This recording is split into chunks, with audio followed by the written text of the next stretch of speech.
case could be made that he is, would it not be a better choice for him to drop JD Vance? The issue is that JD, for whatever reason, just has a couple of people on the right that will love him until the day he dies. Don Jr. is apparently one of them. I didn't know that Bongino likes him, but apparently he's a big fan of him. But the issue is that you can like him a ton. That doesn't mean that well-adjusted regular people do. They disagree with you, and they have a lot more votes than you do. Now, if we could turn briefly to the last thing that he said right there, it wouldn't be a Bongino clip without him making an insane threat against someone that he disagrees with. So Kellyanne Conway might or might not be doing the leaks. Either way, he's threatening her. He's saying, like he said, you've been warned.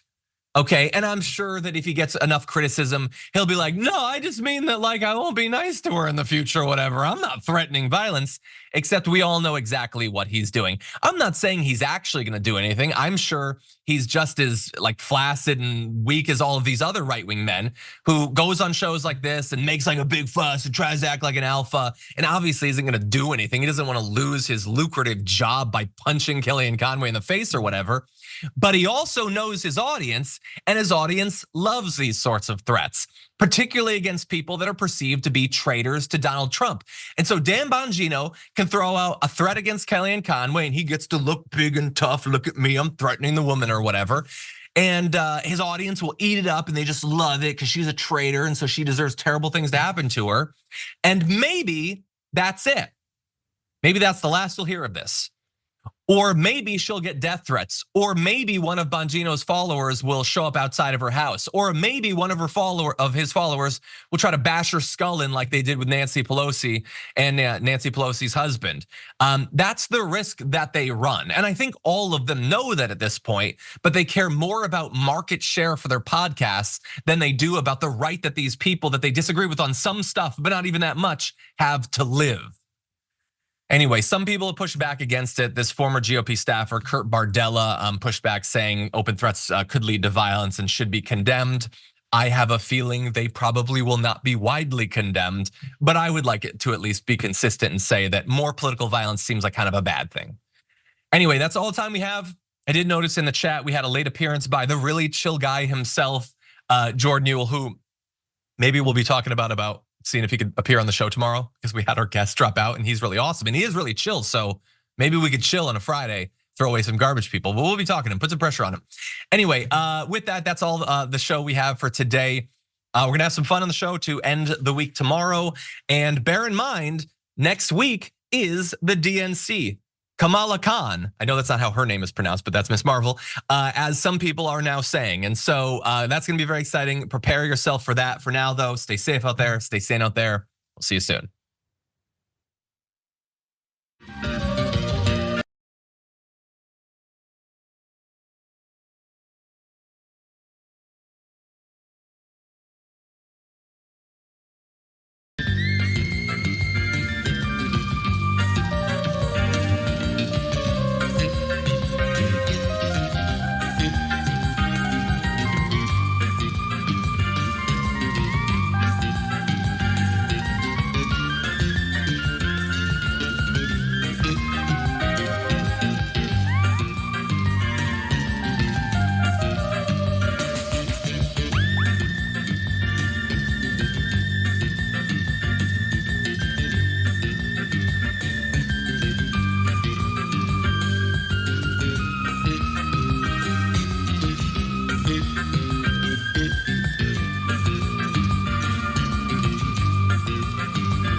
This is Indisputable with Dr. Rashad Ritchie. I'm Sharon Reed, just kind of minding the chair for a little bit for Doc. Happy to be with you, as always. Happy that Doc, I think he mostly trusts me, mostly, at least to get going here. And let's do just that, shall we? We're going to begin with, how many times have you heard me, Doc? A lot of people say this. An innocent Black man who spent 16 years in prison is finally free. Here we are again.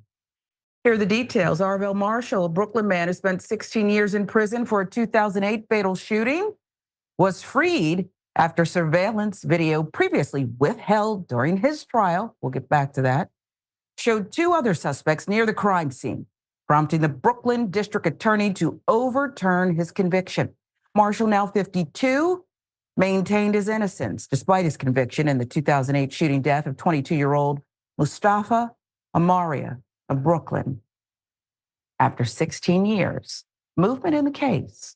However, the surveillance footage that could have exonerated Marshall was never presented at his trial. It took another 15 years for this evidence to resurface and confirm that Marshall was not the shooter. This is a criminal case, all right. I'm thinking of a certain criminal here, and it's not Mr. Marshall. Crucial video recorded from a nearby building showed two men, neither of whom was Marshall, walking down a Crown Heights street toward where Amaria was sitting outside his home with three friends before the shooting commenced. The video shows one of the two men, whose clothing matched a witness description, reaching toward an object by his right hip. Shortly after, the footage captures the same men fleeing in the opposite direction. This is just moments after Amaria fell dead. Atlanta Black Star filling in the details of that surveillance footage. August 9th, in front of a Supreme Court judge, the Brooklyn District Attorney's Office sought to overturn Marshall's conviction after he had spent 16 years in prison for a crime they now confirm he did not commit. Not a technicality, folks. Brooklyn DA Eric Gonzalez labeled the wrongful conviction as tragic following a reinvestigation by his conviction review unit. Since 2014, the unit has overturned 39 wrongful convictions and is actively examining close to 60 additional cases. Folks, this is what you call the tip of the iceberg. You understand? 39 overturned, and they're now examining 60 cases. What else is under the hood? As he walked out of prison, Marshall was overcome with relief and, of course, elation. Long-awaited moment of freedom felt like a dream come true, and he embraced it with a mix of joy and disbelief. Although he did not outline any specific plans for the future, he expressed profound happiness at the prospect of a new beginning. Feeling good, happy to be free, Marshall said. That's according to CBS News. Happy to see that it's real. It's not a dream no more. Can't even imagine. This is heaven right here on earth right now, he said. You don't want to close your eyes because you don't want it to be a dream. So it's like right now, I'm nervous. I am sleepy, but I don't want to close my eyes. I don't want to wake up. And I'm back in a cell, he said. With a new ID. I mean, this just makes you want to cry, folks. With a new ID in hand and a hopeful outlook, Marshall headed to Brooklyn to reunite with his family and enjoy a long-awaited feast, savoring the simple pleasures he had missed for nearly 2 decades. During jury selection, the prosecutor dismissed Marshall's objections, asserting that no video footage was available and that only still images of two men walking had been provided to the defense.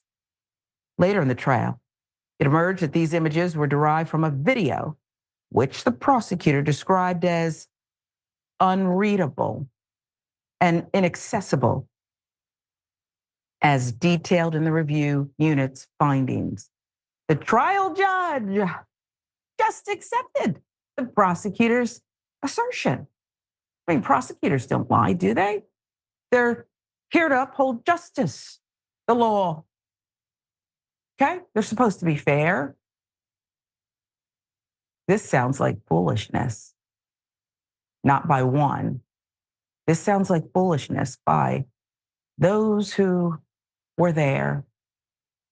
Pick someone. Marshall's mother, Mildred, died in 2015, but he was unable to say goodbye because he was wrongfully in prison.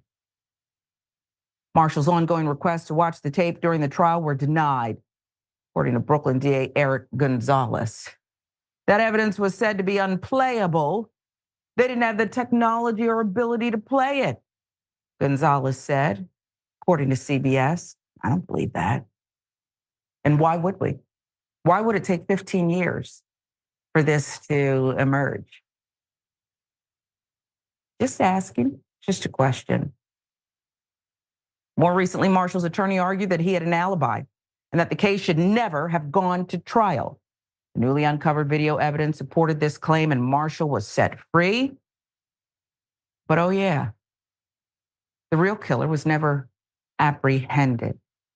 So do you see what happens when prosecutors, this is my opinion, let's label it opinion, commentary, seem to want to win at all costs. They don't want to play fair.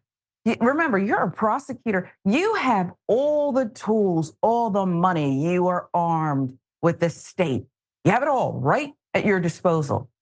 The defendant over there, okay, picture I'm looking at the judge, the defendants over there a lot of times. They have limited funds, if any, maybe a public defender who has many cases, too many cases to keep up with. And maybe they're burned out. They started with some empathy, but now they're just trying to get through their caseload. So simple, honest requests like, hey, I wasn't there. Did you call my alibi? Sit down and shut up. Or take the deal, even though I can't give you any details because I wasn't there. I didn't kill anyone. I mean, imagine doing that. You're a prosecutor. I believe that there's a stench here. It smells like lying. It sounds, that's malice. I also smell and hear. Okay. That's what I hear and smell in this case, and too many. Could you go to sleep after doing that to someone? Could you go to bed that night? His mother died in 2015. Her son did nothing to be in prison for. I pray she left this earth believing that. I'm a mother. I know what my child's capable of. I know what my child did and didn't do. Even when mothers try to protect their children, trust me, we know. Let's hope she closed her eyes knowing that her son was innocent of this and perhaps is on the other side, doing what, if you believe angels do, guiding this ship, righting the wrong. Because I don't want to give credit. I'll give the DA, the current DA, Eric Gonzalez, some credit here. He has this review unit. That right there means he deserves credit. But I want names, numbers, investigations, no immunity for the people who were there. It's, if you make a mistake and maybe you're a teller, well, maybe the bank's going to lose a few coins. They're probably going to fire you anyway. But no one's going to lose their life. The real killer's not going to go free. But when you are charged with this, when you are bringing the hammer of the state down, shouldn't we expect a little more diligence? Nobody's saying perfect. I'm saying, can you maybe read through the file and turn over the evidence? That's all I'm saying. I want more here. We'll keep following the case. Mr. Marshall's free,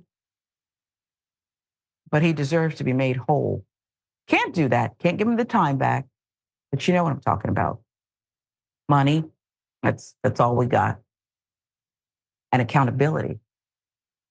We'll move on. Talk about bravery. This is, you look up bravery and you might see this 8-year-old's picture right there in the dictionary. 8-year-old girl bravely fights off armed robber with a baseball bat. Wow.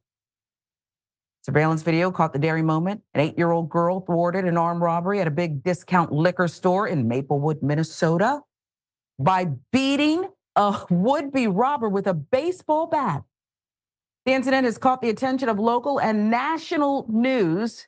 Look at her in action. Store's manager, who identified himself to local news stations as Leo, said he was preparing to close about 9:30 p.m. Saturday, August 10th, when someone he thought was a customer walked in. Store surveillance video showed a man in an Amazon delivery uniform walking in and around the liquor shop before making his way to the cashier. He approached Leo, pulled out a BB handgun that looked like a real firearm and placed it on the counter. He put the gun on the table. He asked me to give him all the money and everything I got in the register. I told him, yes, I'll give you everything. Leo's statement to WCCO, Lena Blackstar filling in the details as well. Leo said he asked the man to put away his weapon because his 8-year-old daughter was behind the counter and he was concerned for her safety. When the man started walking behind the counter, Leo punched him in the face and tackled him to the ground. Surveillance footage showed. I'm a dad. I'm not going to let that happen, Leo said. And neither was Leo's daughter. She was not going to let her dad fight off the armed robber alone. The little girl suddenly comes into view. She is carrying that baseball bat and she begins hitting the suspect while her dad works to keep him on the ground. She said she wanted to defend me, Leo recalled. That day, I just wanted to cry when I saw the video. I didn't expect she'd do that. I expect a little girl crying, screaming. The robbery suspect, 37-year-old Concho Barrell, charged with first-degree aggravated robbery. Charging documents obtained by CBS News show that Morrell has a previous conviction for the same charge from an incident in 2004. An Amazon spokesperson also confirmed that Morrell worked as a delivery associate for a third-party company. I should love how they slipped that in, but I get it. He's a private vendor. He worked for them, okay? So we gave a uniform, but, not anymore. But he was delivering packages for Amazon. He will be immediately offboarded, spokesperson said of Morrell. Now that I applaud. Not like Amazon said, we're investigating, we're going to look for more, and then we'll let you know. And suspended with pay. They said, you're out of here. Let's talk about this little girl. Leo cried because he wanted to protect his daughter. I'm a mother, whether you are or aren't. You see the humanity here. Children who identify and have close relationships with their parents, in this case, her father, Leo, they'll do this. They won't worry about their own injury. They won't worry about what's going to happen to them. They spring into action. It's this unconditional bond. I don't know what this guy was doing, walking behind the counter. Leo said, I'll give you the money. Just please put the weapon down. How easy is that? I'll give you the money. You decided you wanted to push it more. You wanted to go further. And so now you got busted up. If we could put the picture back up, I saw a cut, bloody under his eye. I'm sure that's not the only thing. Yeah, you. Yes, you. Now you got busted up with a baseball bat by a what? I don't subscribe to these, gender and this and that. Women are strong, men are strong. But there's something about saying to this violent criminal, that's what you are when you point a gun in the face of a father, right in front of his daughter. You got beat up by a girl. Remember the Friday movie in Debo? You got knocked out. Kind of like that. And you're on charges. They hit you with some tough stuff, okay? First degree aggravated robbery. You're already probably in a cell somewhere. Other prisoners who, they have the news in prison. Correct. The crack team will correct me, but I believe they have a community TV in a lot of prisons. Okay, county too. And so this was all over the news. What are your fellow inmates going to say when they learn that you were taken out, incapacitated by this duo? One a grown man and one an 8-year-old little girl. I don't like violence. I don't want anything to excuse it, except this one and maybe a few others. I want to laugh at you. I believe you deserved this. All you had to do was take the money and go. So you got beat up by an 8-year-old. Bravo. Again, we do not condone violence unless it's necessary to save your life and your dad's life. And then, who are we to interfere with it? She did what she had to do. And now you got a cut under your eye. I'm just, I don't have more information, but I'm guessing you're hit with a baseball bat, maybe a concussion, maybe a sprain as you were taken to the ground, okay? I wish this surveillance footage had, it was audio so we could hear the screams, not of the baby, not the 8-year-old, but a grown man who walked into the liquor store closing in an Amazon delivery. You wore your uniform because you figured, that's going to make me look more credible. Okay? Ended up getting your beat, and that's what you deserve. Don't come for me. I won't come for you. I put the words in her mouth. I believe that's what she was thinking. Don't come for my dad. Come for you. I think she had the base. I wonder if she plays softball. or if that was a bet that they just had there to maybe protect themselves. I wonder a lot of things. She's a hero. We love you. You are a hero. And by the way, if you're 8 years old and you would have reacted differently, maybe you would have been cowering and crying. That's okay too. I'm not saying you have to jump into action, but we salute you. Now let's get to some hackers. Do these hackers ever sleep? They don't ever go to bed. They're always on the clock, robbing the rest of us. This case, hackers stole the social security numbers of, well, let me see, because this must be a typo. All of us? All Americans? I guess there is no time to sleep. That's hundreds of millions of people.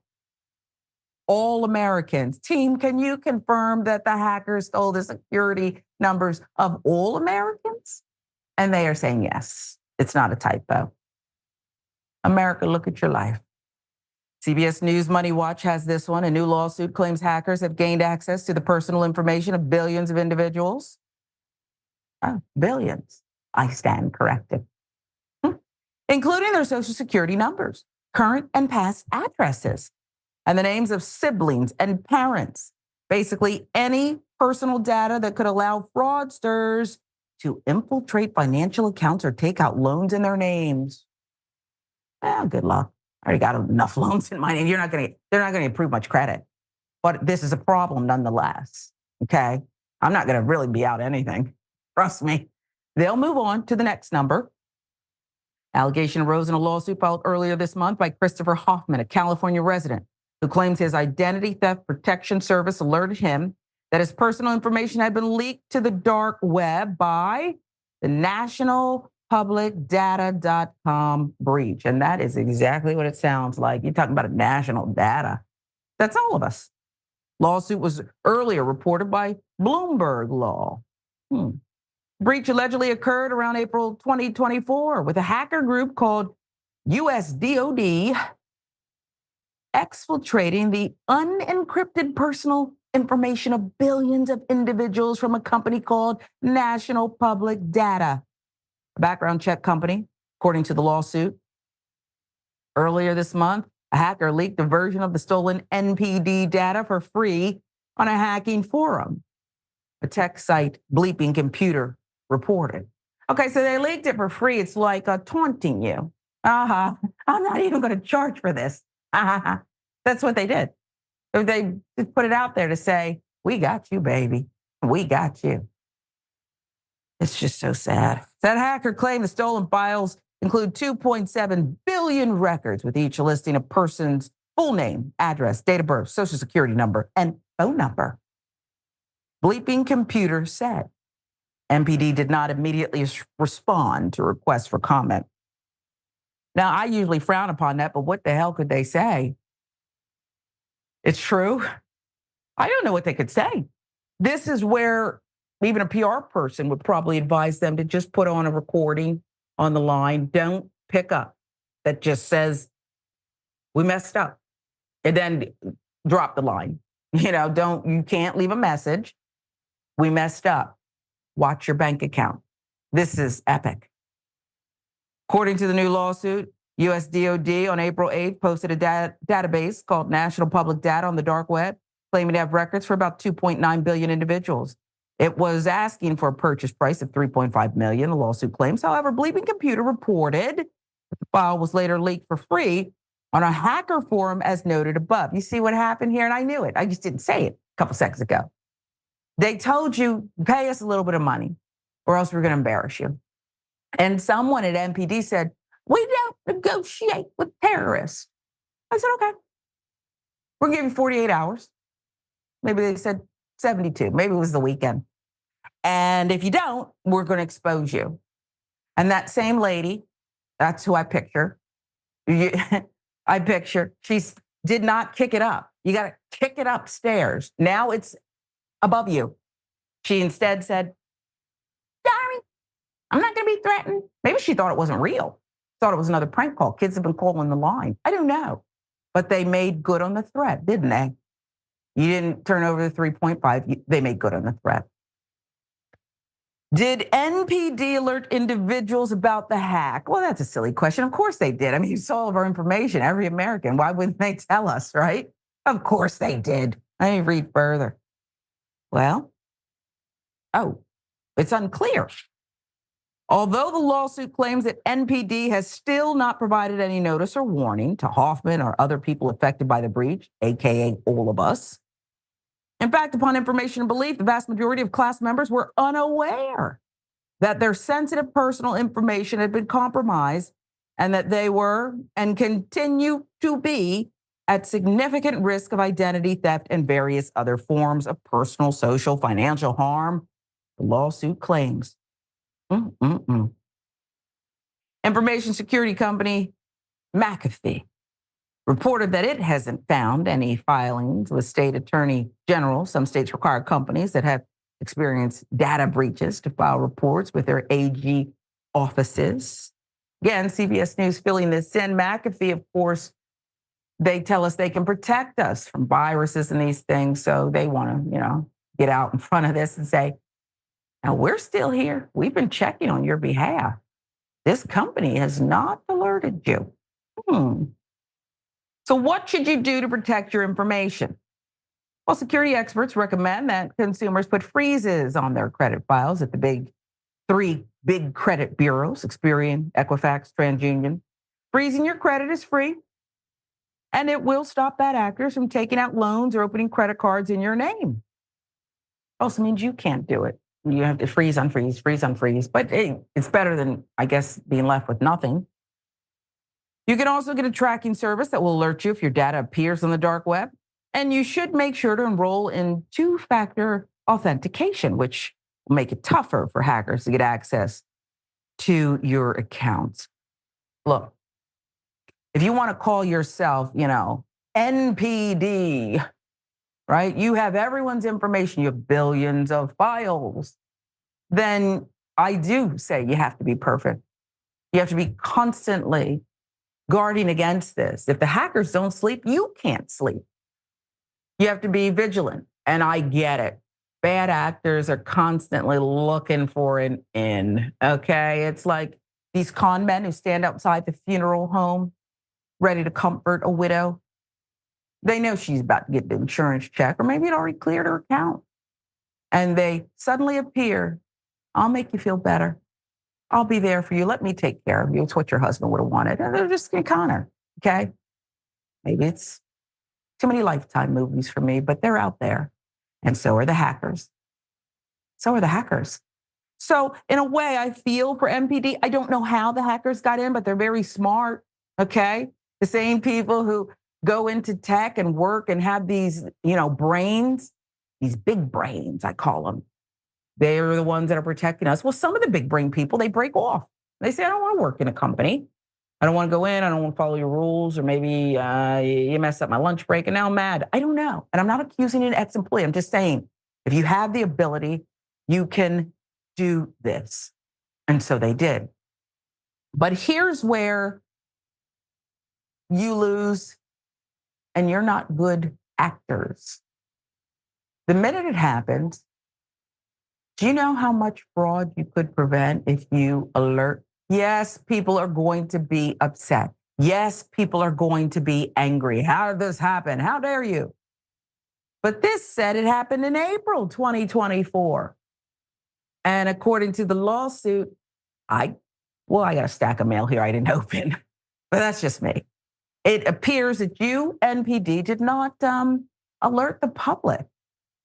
Do you not care if the data, you're the background check people, right? You don't care if the data gets out there on the dark web and somebody else you discover owns your home now and bought a couple of cars? Really? It's kind of crazy. And I think I would like accountability here.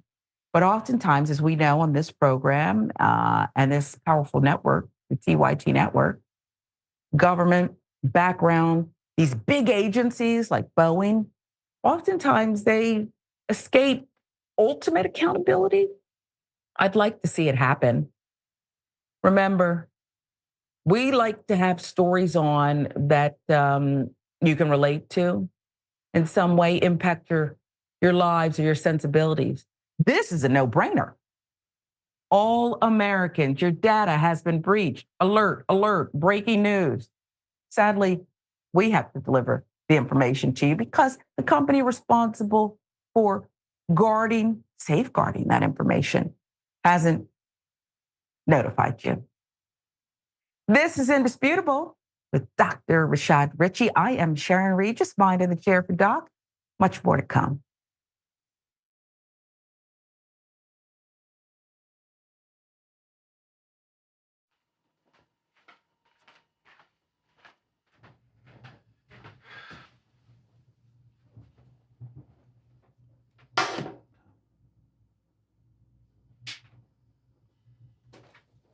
Welcome to the Damage Report. I'm John Idarola. This is gonna be a big one. Meanwhile, in the Arctic, you know where this is going. You watch the Damage Report, the Arctic's on fire. Obviously, why would we be talking about the Arctic except to tell you that it's melting once again? The Republicans aren't that interested in it. I wonder why. Lift out of poverty up to 3.7 million people, including an estimated 1.3 million children. Hashtag save the children? Not if it costs money. I mean, come on. At TYT, our mission is to boldly pursue truth, challenge the establishment, and drive positive change. At a time when corporate capture of our media, our government, and our politics is nearly absolute, everyday working people need a champion to fight for them and to push back against the powerful interests that threaten our democracy itself. At TYT, we're proudly progressive and call out corruption and duplicity wherever we see it, from Republicans, Democrats, or anyone else. And unlike mainstream news media outlets, we're not beholden to corporate advertisers, to defense contractors, to Wall Street, or to big pharma. We only have to answer to our audience, and for nearly 2 decades, we've accomplished that by delivering honest, timely, and insightful perspectives on the day's news without fear or favor or concern for whose toes we might step on or which powerful elites we might offend. And while we're super serious about the news, we also manage to do it in a way that is fun and lighthearted. We can do this together and serve our audience, and yes, have fun doing it.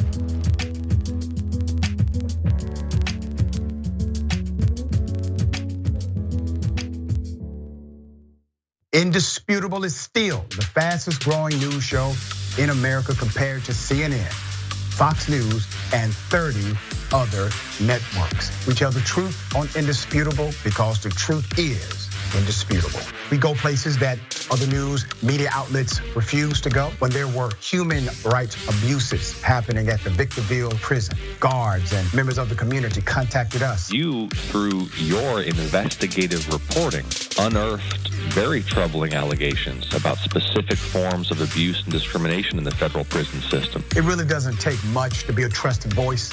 All it takes is to be fearless, report on matters, be an advocate. I called it the bullpen intentionally because it's a place of preparation. We present individuals who may have an opposing view, so we debate. Sometimes we interview individuals because their stories deserve to be heard. A survivor of significant police misconduct and his attorney.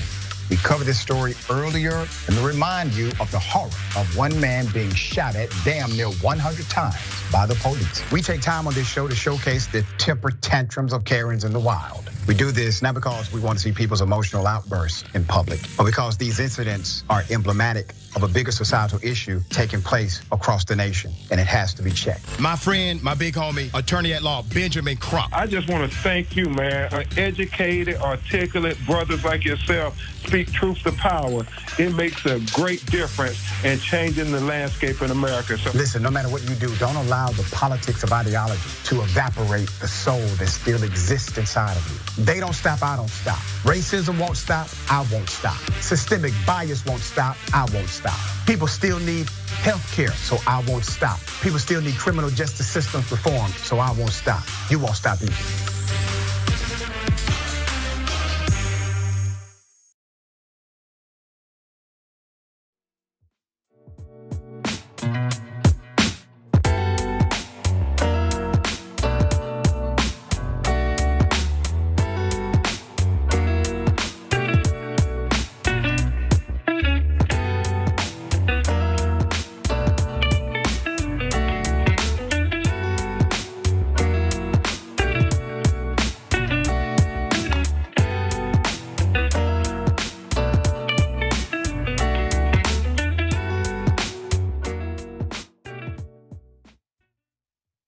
All right, welcome back. Greatly appreciate Sharon Reed for holding down the air chair for a segment. A lot of comments. Okay.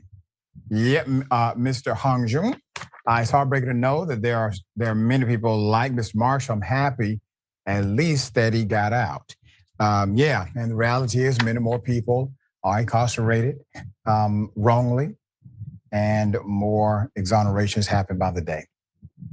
Socialized, whole aka Bottom Dragon. This young lady gives me hope for the future, talking about the 8-year-old who fought off the attacker. I agree.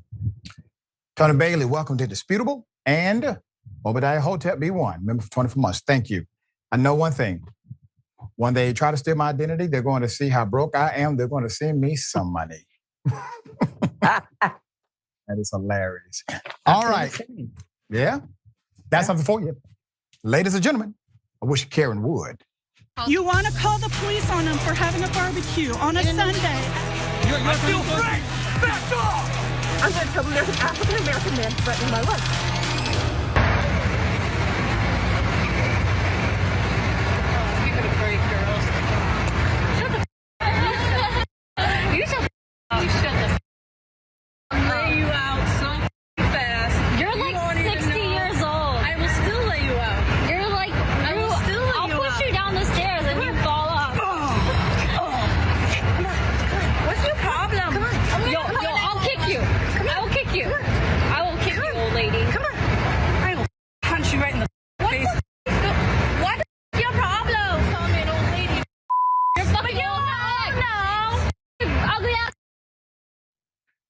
Yeah, let's put it up full mass. According to the poster, this happened in Boston.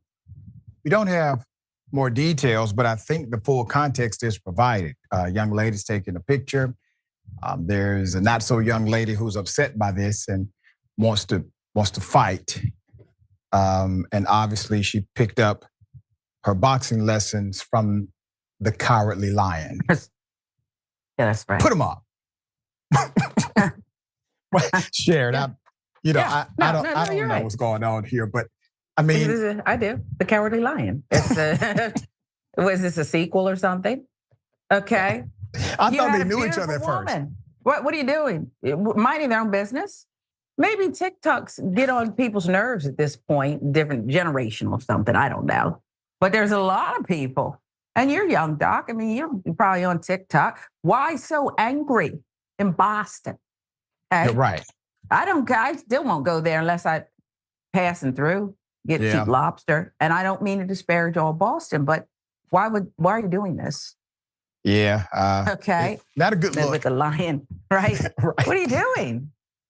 I wonder if she knows she was actively being recorded, or she may have thought it was just a picture and not a video. An audition is what it looked like. Yeah. All right. So I would love more context and content if you got it. Okay. Hell of a thing. We got an update. All right. The woman who killed Miss Ajika Owens, remember that? All-white jury has been selected. Put it up for a mass. I'm going to remind you of the story, give you the update.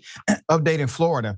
The trial has started for the woman, Susan Lawrence. Remember her? She's the one who fatally shot A.J. Owens. The woman, A.J. Owens, was killed after Susan shot her through her front door while being confronted over an iPad that was taken from Owens' children, according to the initial report. So Susan Lawrence was charged with manslaughter, could face up to 30 years in prison if this all-white jury decides to convict her. According to WFTV Local, 4 women and 2 men were chosen from a 40-person pool. The jury includes 3 gun owners and 3 people with ties to law enforcement. 2 women will also serve as alternates in case a jury has to be dismissed. Neither of the alternates are black. There's nobody black here. Quote, we had hoped that there would be jurors selected that would have shared the life experiences and the culture of AJ. That's what attorney Benjamin Crump told WFTV after the court was dismissed for the day. Crump has maintained allegations to the media that Owens' children were playing when Susan Lawrence, the killer, told them to get off her property in the city of Ocala. When the children left, they also left behind an iPad. After going home to tell their mother, and by the way, the mother told them to do this if this ever happened with the neighbor. Miss Owens then knocks on her neighbor's door, was promptly shot,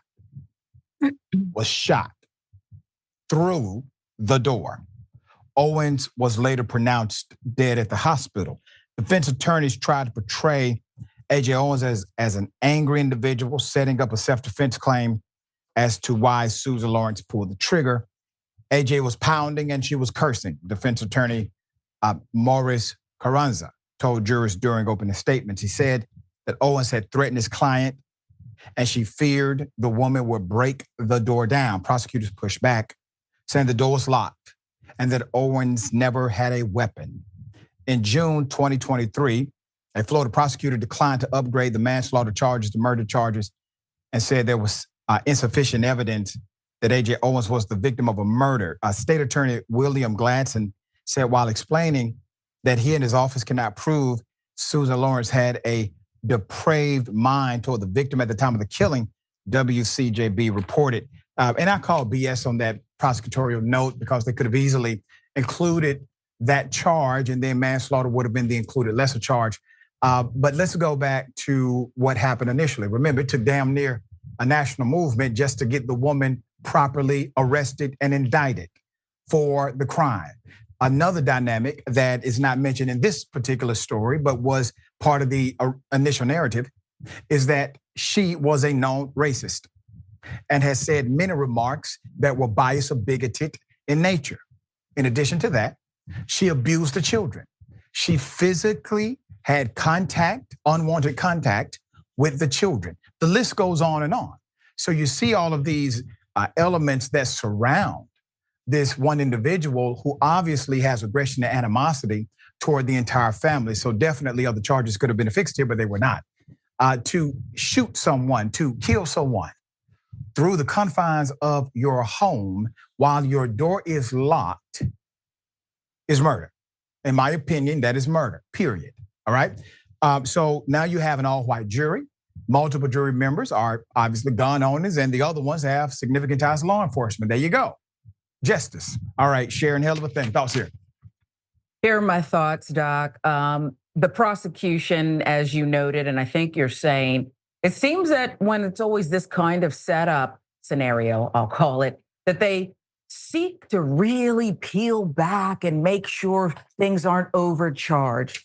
But when it's someone else, I don't know, like the guy who was held for 16 years wrongfully that we had at the top of the show, no problem. Yep. But I'll end with this, Doc. Listen, racism is the burden of black and brown people, but it's white people's mess, even good white people. So they need to clean it up, just like they did in Ahmaud Arbery. 11 whites, one black person on the jury. I'll hold my breath and wait for them to clean up their mess. That's right. That's right. Well said. And it does give us hope that justice will be served. We'll bring you updates as they come. What if I told you that an individual who suffers an extreme result after having an encounter at a major company cannot sue because of Disney Plus membership? This is insanity. Put it up for a man. So Disney claims the family cannot sue because of Disney Plus membership per Law and Crime. Disney is arguing that a Disney Plus membership could protect the company from legal action in the event of a Disney-related death. This claim is being challenged by the family of Dr. Kanakporn Tangsung, who died October 2023 after allegedly consuming a meal at a Disney World restaurant that contained nuts and dairy, well-known allergens to which she was deathly allergic. Rather than contest the facts or litigate the merits of those allegations, however, Disney wants the case decided by their preferred arbitration organization. This result is mandated in this case, the company says, because the deceased widower signed up for Disney streaming service.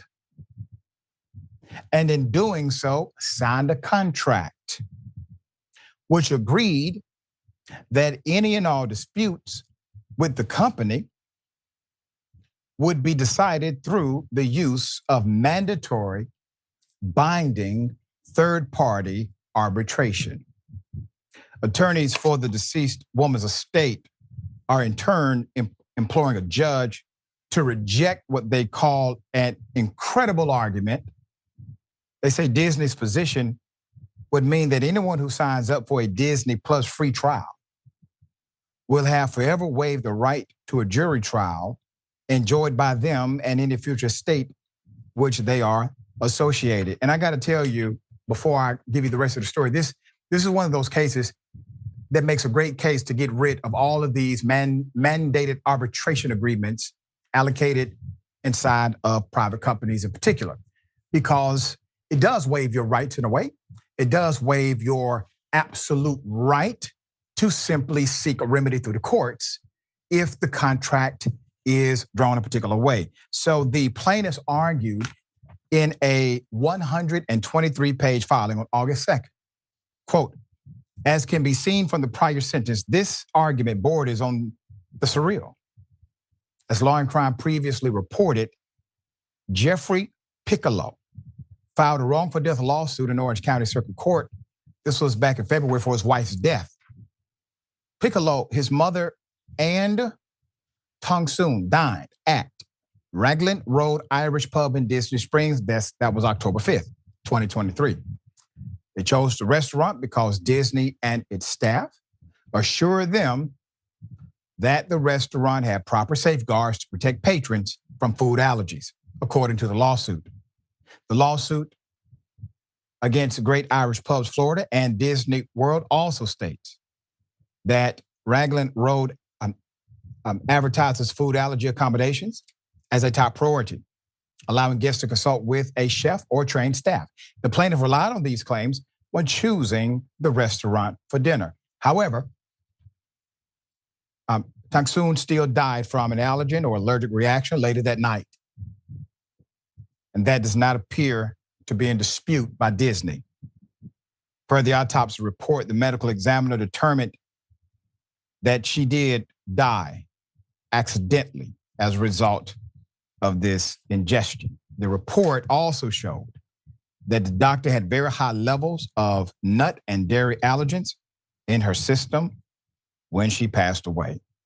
So Disney attorneys argued in May 31st, this was a motion that the family's lawsuit, alleging the deadly allergic reaction after dining at Raglan Road should be arbitrated. So Disney contends the lawsuit as alleging, quote, an agency relationship between landlord and tenant, and argues, quote, the only facts supporting this theory are representations about Raglan Road's allergen-free food on the Walt Disney World website, while noting that Piccolo alleges that he relied on the website when choosing the restaurant. But as the company filing goes on, it shows any further reference to the merits of the case, as Piccolo alleges in his complaint, much more important to the point of controlling the issues. In the case, Disney says is that Piccolo, quote, ignores that he previously created a Disney account and agreed to arbitrate, quote, all disputes against Disney or its affiliates according to the motion to compel. This gets crazy by the minute. The company's filing states facts it believes relevant, such as before dining at the restaurant, Piccolo created a Disney account when? He created the account November 2019. Agreed to the subscriber agreement and terms of use, and purchased part tickets, registering the decedent as his guest.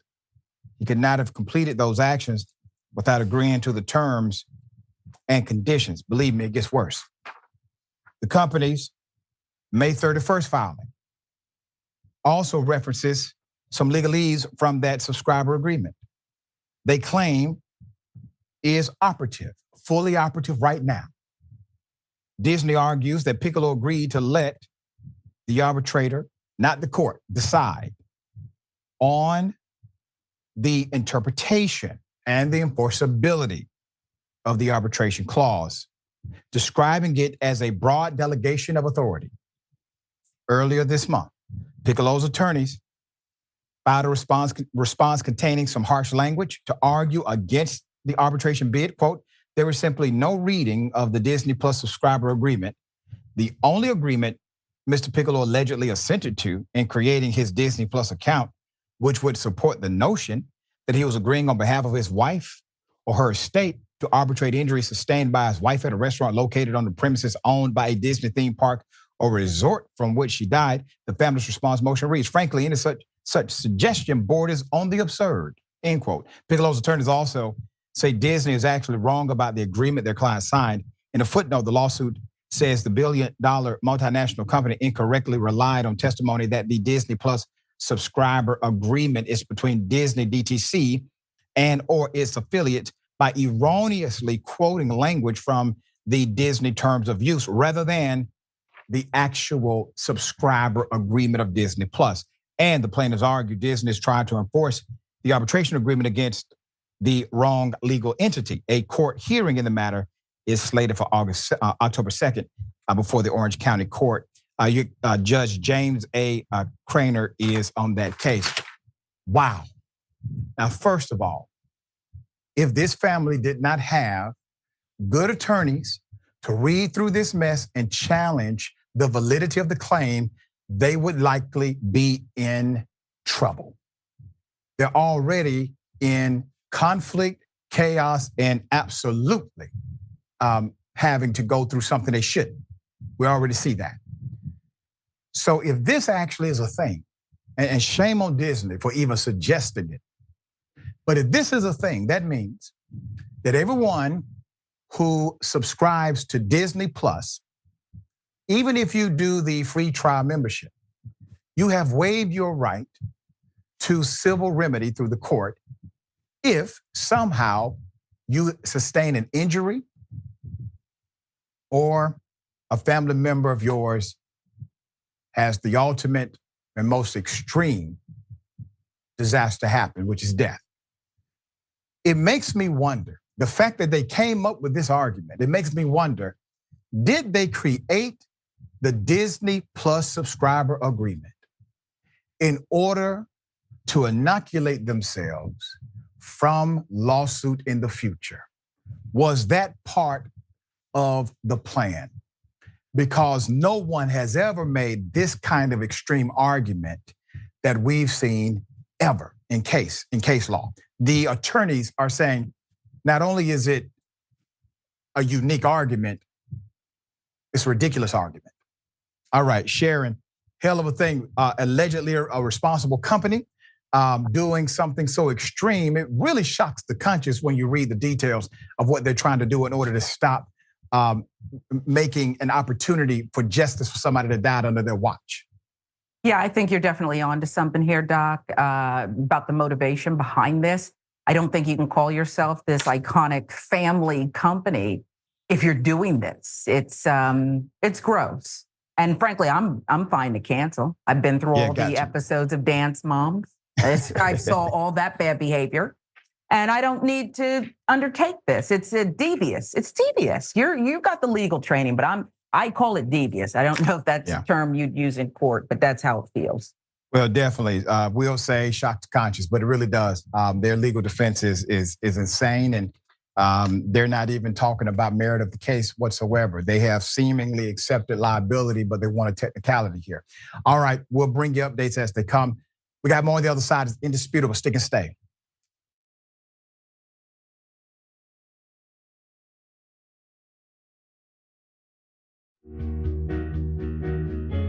Our audience has given us everything, so we couldn't be more connected. When we first started, people would start giving us directions and say, okay, the mics are too large, move them.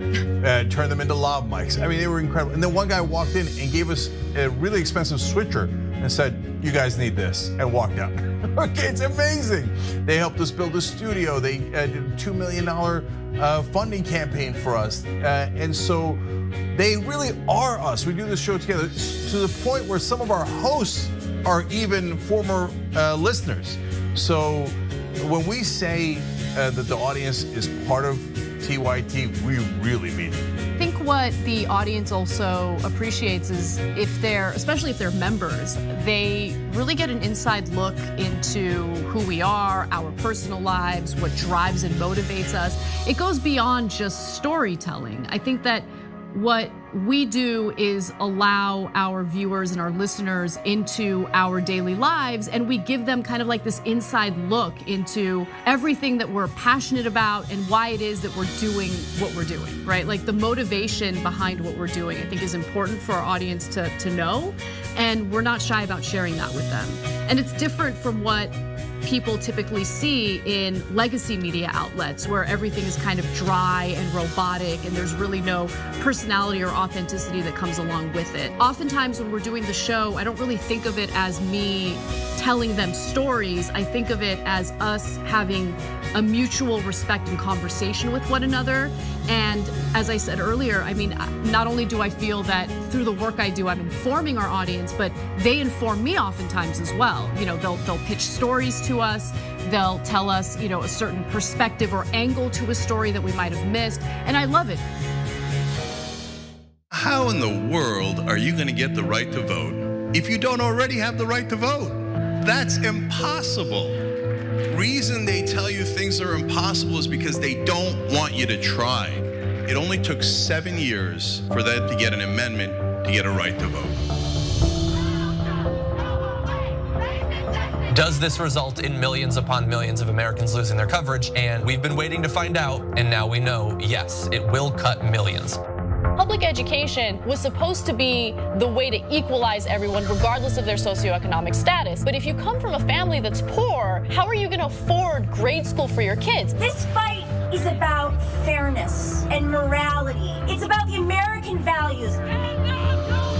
You think that black people all across the country, in every city, were all lying when they said the police abuse us and the police kill us when they should? No, of course they weren't lying. Yes, it does happen. Yes, they do get targeted more.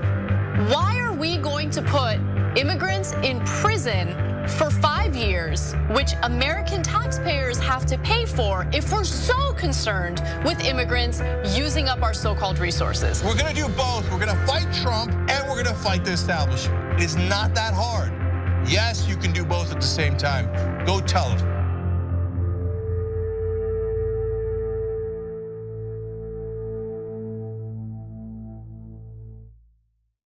Tell me about the shirt you're wearing. Pretty much speaks for itself. What's the penalty for treason?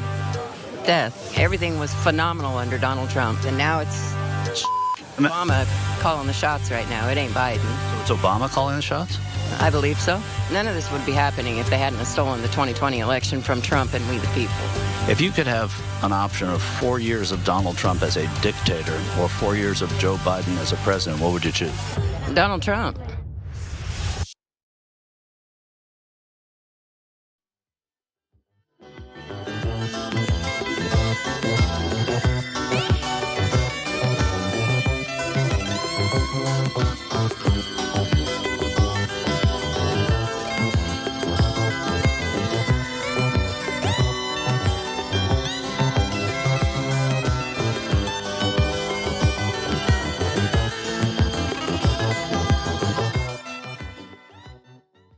All right, welcome back. Got a lot of comments. So remember, TYT will be at the DNC August 19th through the 22nd to bring you expert coverage of this historic convention, but we can't do it alone. We'll be the only non-establishment media in the building, which means we don't have the big money donors funding the coverage, but we have something even better. We got you, all right?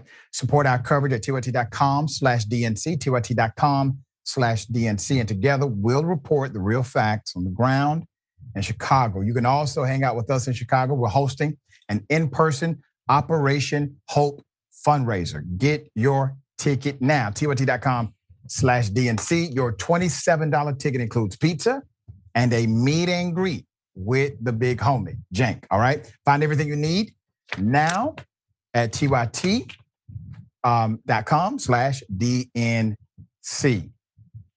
Let's go to the comments. We got a lot of them. All right, Cray Cray Souffle says, WWE Karens, it's all fake until they make contact. Yep. I think this is as Wizza.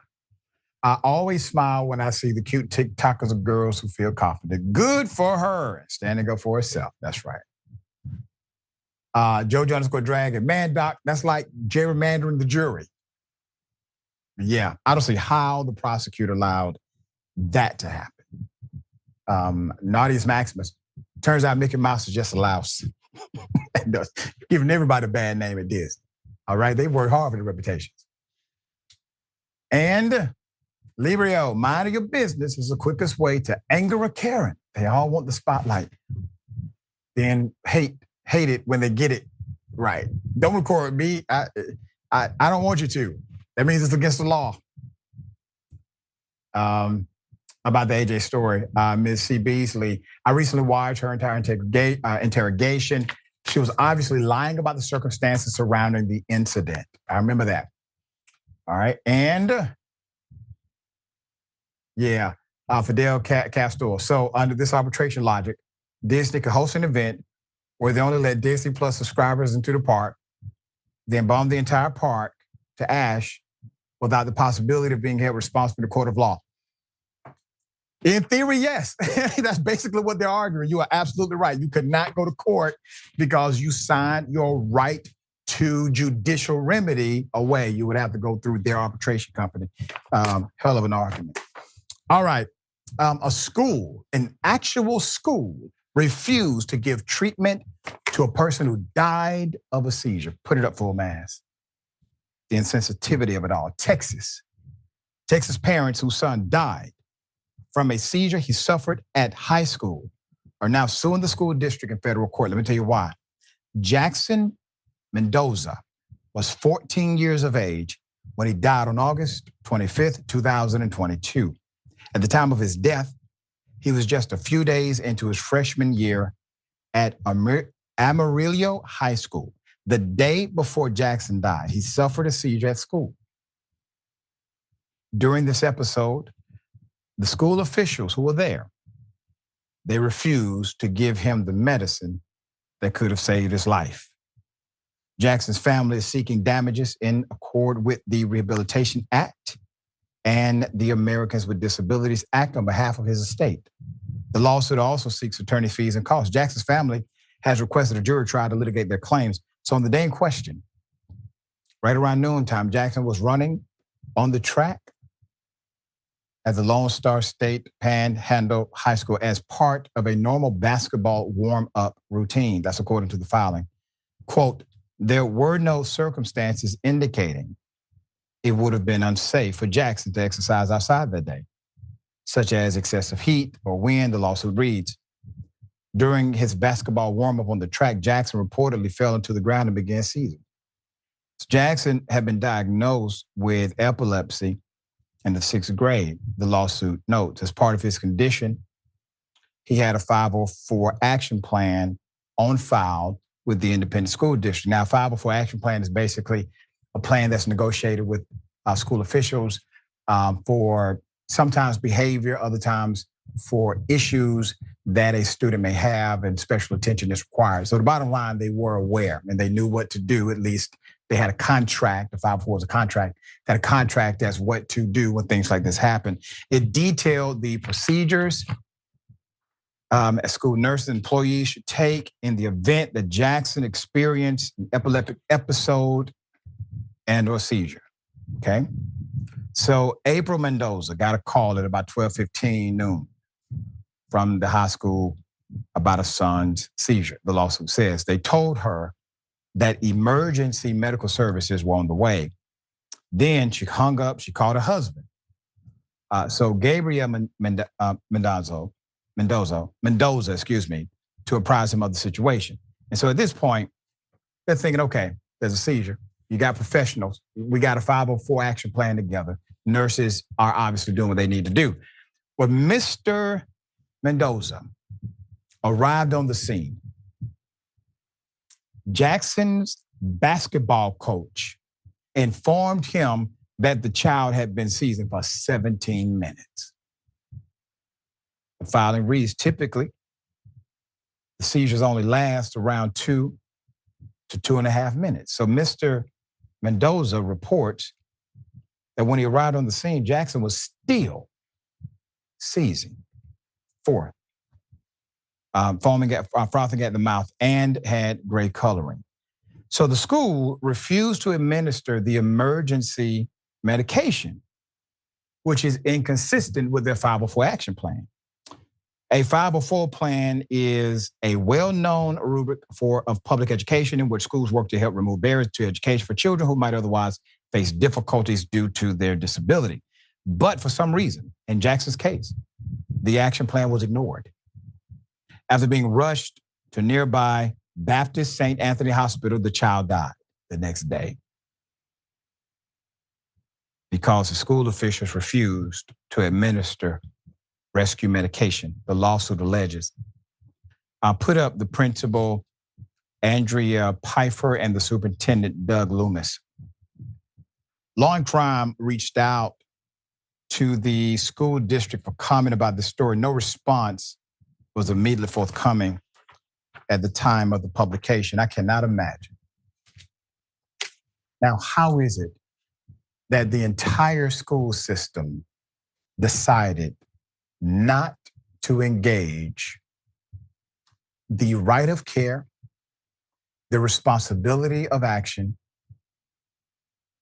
within the 504 action plan? How do you allow a human being, a child at that, to die in front of you for 17 minutes straight? How do you do that? Even if you're not aware of the 504 action plan because you are not part of that conversation. If you're a school teacher or an administrator, somebody said, does he have a 504 plan? Is there medication here? 17 minutes, they watched this kid die.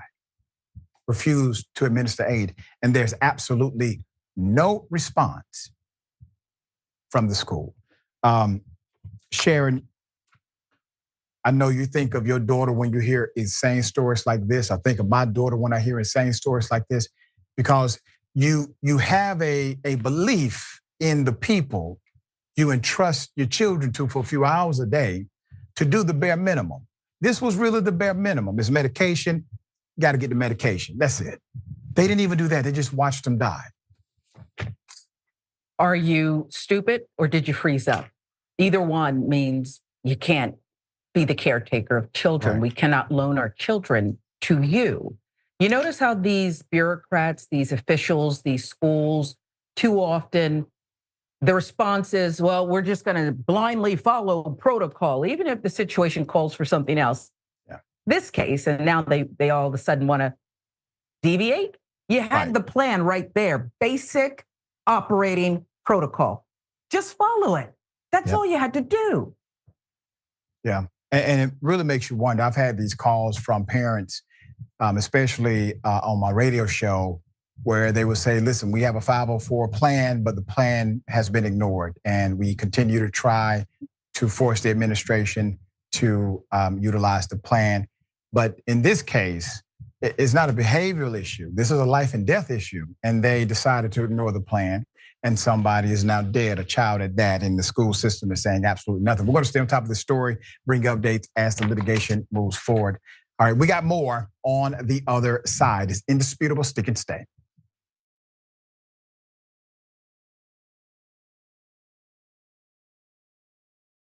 I'm in Salt Lake City, Utah.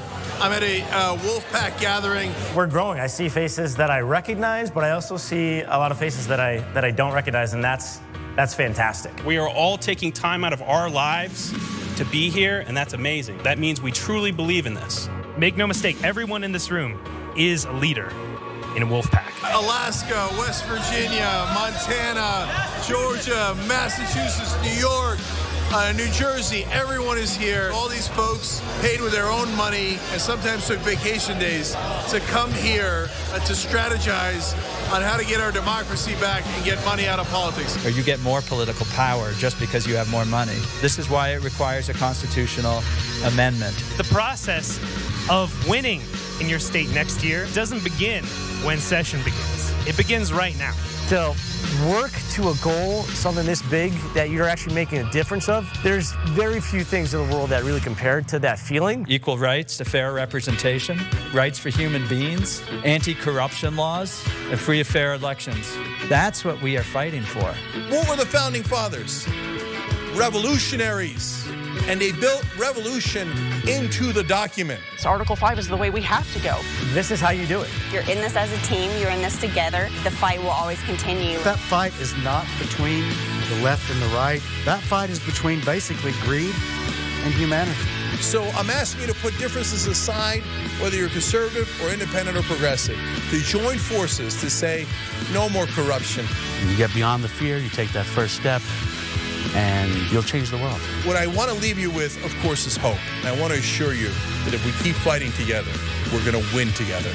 We're going to get that convention, we're going to get that amendment, and we're going to get our democracy back. Come join us, wolf-pac.com. At TYT, we depend on our audience to help us deliver the news and try to fight for positive change. We've been doing that for 22 years because of you guys. So now, because of our new campaign, there's some awesome perks that come along with supporting the Young Turks and to get us through this storm. That's why, for example, one of the perks is the Riders in the Storm t-shirt. There's other fun things like me leaving a voicemail for you guys. And then there's bigger ones where you could name items in the office or the studio. Some of you have already done that, and we thank you from the bottom of our hearts. Tracy Rager named Anna's gavel Charlie Rules after her dog. That's so sweet. Thank you, Tracy. Jeffrey Manzer named my studio light. I look so pretty now because of Jeffrey, but that's what I love. That's how connected we are to our audience. That's why we're one of the few digital media companies that have survived so far. So if you want to help, go to tyt.com/perks. And you really are part of our team when you come and help, because we can't do this without you guys. But with you guys, we are too strong. A famous new author has a book out. His name is Dogan Uger. That's my dad. Okay, the name of the book is called The Original Young Turk, and it's his life story. I read it, trust me, you're gonna love it. He has such a straightforward way of telling stories that you're gonna be amused by it. It's like, well, then I met JFK, then I was at the White House, then I started a business, then I became Businessman of the Year. It's amazing. You're gonna love the stories, and it's part of what made me progressive. Check it out at shoptyt.com.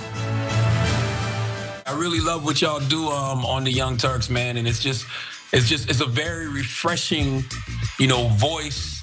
Y'all don't lean to one side. I tell people all the time, if you want to go really hear what's going on honestly in our society, you should tune in to the Young Turks. Thank you, Charlemagne. We appreciate that. That's awesome. Really appreciate it, brother.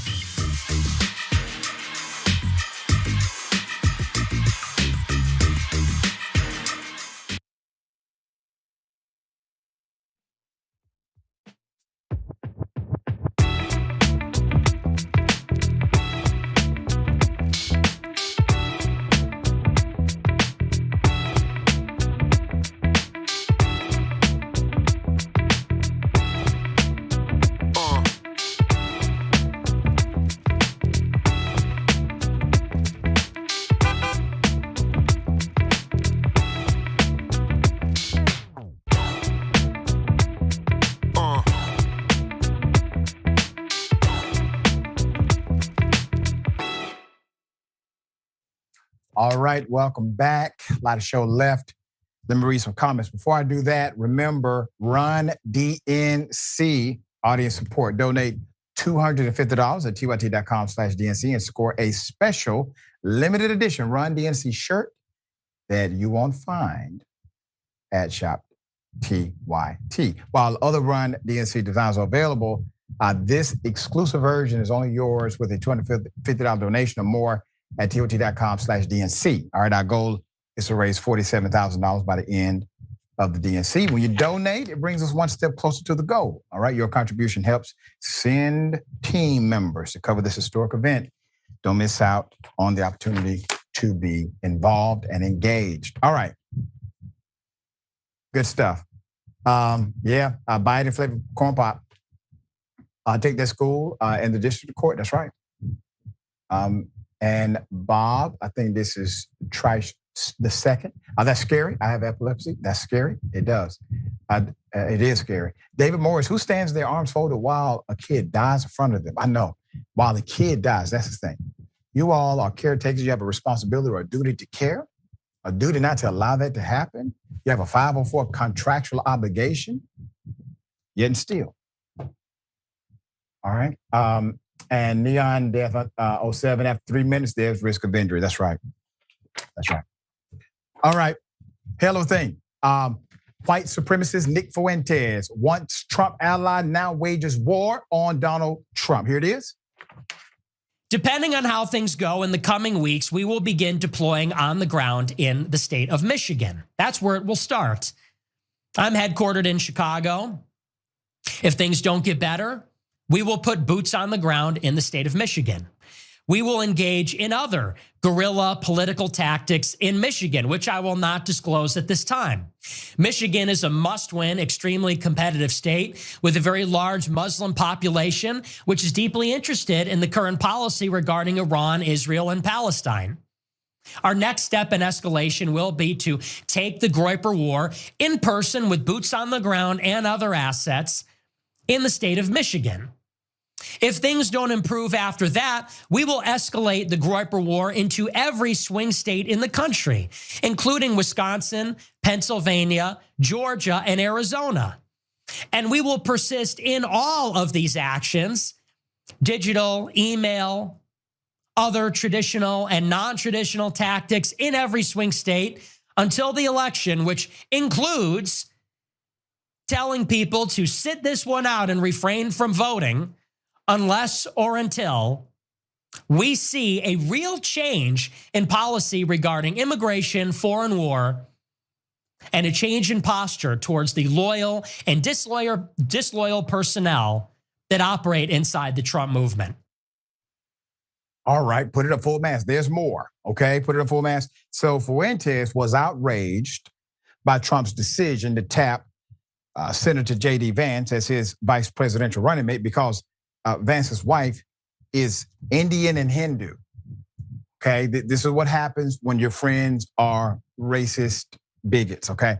So he's upset that Trump picked a white guy who has a wife that's not white, complaining that Vance is someone who clearly, quote, does not value his racial identity, end quote, since he was willing to marry somebody, quote, that far outside your race who isn't even a Christian, end quote, okay?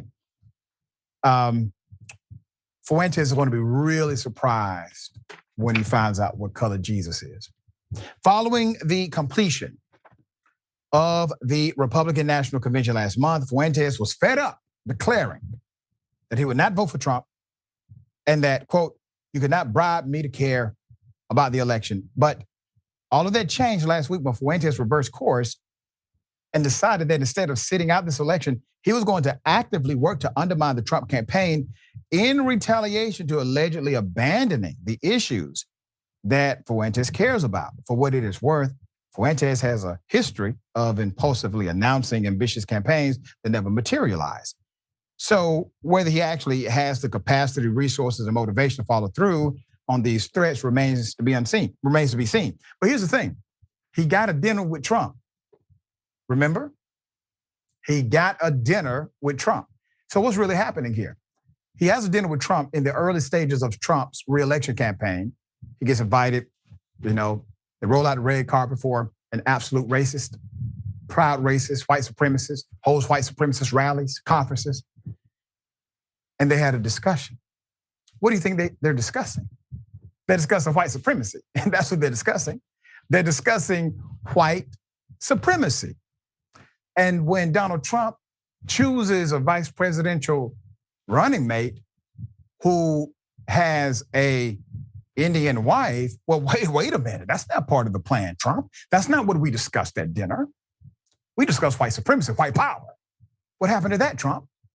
What happened to all of the white power policies we were going to bring to the Republican Party? And you know good and damn well Trump agreed with everything this man said, because that's how Trump rolls. That's how he does.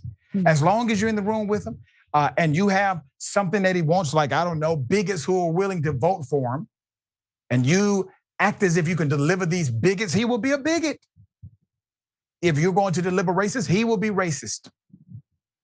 But all of a sudden, Fuentes is now actively against Trump because Trump is not racist enough. Sharon, thoughts? Well, here's what I'll say. Fuentes is the only consistent person here. And yes, he's a raging, disgusting bigot. He's a racist, but he's following the plan, guys. Yeah. So he's got to undermine Trump and his running mate, who has chosen to be in an interracial marriage and produce mixed race kids. Okay, if you're a white supremacist, and that's what the Republican Party has based its platform on, then it is what it is. And I'll say this, stand it, Doc, I usually stay out of people's marriages, but at a certain point as a mother, you respect yourself and your children and who and what they are. I don't know what you're doing, Usha. Yeah. I don't know what you're doing. Yeah, so a lot more to come from that, I'm sure. All right. Oh my goodness, the Vice President, Kamala Harris, has decided to blow off RFK Jr.'s request for a meeting. Put it up for a mask. Here we go. So per Washington Post, the candidate campaign officials of state independent presidential candidate Robert F. Kennedy Jr. sought a meeting last week with Democratic nominee Kamala Harris to discuss. Now, here's the thing, possibly serving in the administration, okay? Possibly serving in the administration. The context of the meeting wasn't about policy, it was about a job. And so perhaps, according to the report, as a cabinet secretary was the desire of Kennedy. If he supports her campaign and she wins. However, Harris and her team have not shown interest or responded to the request, according to sources familiar with the matter. Kennedy's outreach to Harris follows a recent meeting with Donald Trump in Milwaukee last month, where they discussed a similar policy role and endorsement. In those discussions, Kennedy sought an advisory role in health and medical issues. However, no agreement was reached. The independent candidate and namesake of the most famous American political dynasty is exploring multiple options for the future of his presidential effort, which has seen a decline in national polling since President Joe Biden dropped out of the race. His campaign has produced polling, which it has tried to share with Democrats, that it claims shows both Harris and Trump would get a boost in their public support across 31 states if either candidate announced publicly that Kennedy would have a cabinet role in their administration. At the moment, Kennedy says he is continuing the campaign with the expectation that he will defeat both Trump and Harris, making regular interview appearances, releasing an American Strong Plan for bipartisan governance, and planning upcoming rallies in states such as Arizona and Nebraska. But he has also left open the possibility of bowing out of the race if he finds another way to bring about the change he seeks in the country, his advisors say. Quote, from the beginning of this campaign, we were saying people should be talking to each other, Kennedy said Wednesday in an interview. That is the only way of unifying the country. Kennedy said he hopes Harris reconsiders his offer of a meeting. Quote, I think it is a strategic mistake for them. That's my perspective, Kennedy said. I think they ought to be looking at every opportunity. I think it is going to be a very close race, end quote. After Kennedy and his campaign confirmed the outreach to Harris to news organizations, on Thursday morning, he dismissed the idea of endorsing Harris in a lengthy social media post. Quote, VP Harris's Democratic Party would be unrecognizable to my father and uncle, and I cannot reconcile it with my values, he wrote, referring to former President John F. Kennedy and former New York Senator Robert F. Kennedy. I have no plans to endorse Kamala Harris for president. I do have a plan to defeat her. No word on Trump. The latest round of outreach follows earlier efforts to convince Democrats that Kennedy would make a better candidate on their ticket than Biden. Even after Kennedy left the Democratic nomination fight to pursue an independent campaign for president last November, his advisors continue to press the case privately that he could replace Biden as the Democratic nominee. All right, so on Fox Kennedy, the campaign manager and daughter-in-law of the candidate, argued in an April email to Democrats obtained by the Washington Post that Biden could not win the race. Quote, as things are, Biden is going to lose. If Bobby were to drop out, Trump would win by an additional 2 states. She wrote, if Biden were to drop out, Trump would lose. Only Bobby can win this. She argued that Democrats had to make sure a president is elected who can handle the responsibility of managing the nuclear arsenal.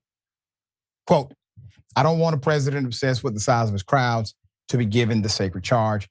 My bomb is bigger than your bomb. There's no path to peace, she wrote. Nor do I want to entrust my children's lives to the alertness of a president who, despite honorable service and due to the natural toll of age, I wouldn't leave babysitting my 2-year-old while I went to the movies. Democrats have for months attacked Kennedy because Timothy Mellon, of a Pittsburgh banking family, Sion of a Pittsburgh banking family, is a top donor to both an independent group supporting Kennedy and a separate group supporting Donald Trump. The connection is strange for people. Quote, no one has any intention of negotiating with MAGA-funded French candidate who has sought out a job with Donald Trump in exchange for an endorsement, said Liz Smith, an advisor for the Democratic National Committee. You know, it just seems kind of classless, you know? If you're going to campaign on some issues, which I actually agree with some of the issues, not all of them, and I think he's made some boneheaded statements during the campaign as well that we've had to call out here in Indisputable. But with all that aside, all of them have made a boneheaded statement or two in their political careers. But to go to both campaigns in order to leverage a job rather than talk exacting policy is probably the reason you're not getting the invite or the agreement to have that particular meeting. I don't know, Sharon. I just thought your brother was better than that, and so it looks like the campaign has confirmed. Yeah, that was basically what he was going to talk about. What say you? He can't be trusted. He has some. Well, he lacks discipline in his behaviors. Some of it unhinged, and there's no reason to sit down with him. Apparently, he lacks integrity, and you should not give him any position. Though there may be one open in Central Park helping to protect the wildlife. Maybe that's better suited for him. Possibly. All right. I hope they clean the mess up. Okay, yeah. Sharon, as always, a pleasure to have you on the program. Tell people how they can follow you, check out your great work. At Sharon Reed Live across all platforms, Rebel HQ. I hope you'll check out my work there. Very proud of that. And in the Black Network, appreciate you, Doc, for allowing me to share the scene with you today. We appreciate you as always. All right, remember, take care of yourself. Take care of each other, take care of the planet. Remember, the truth is always indisputable.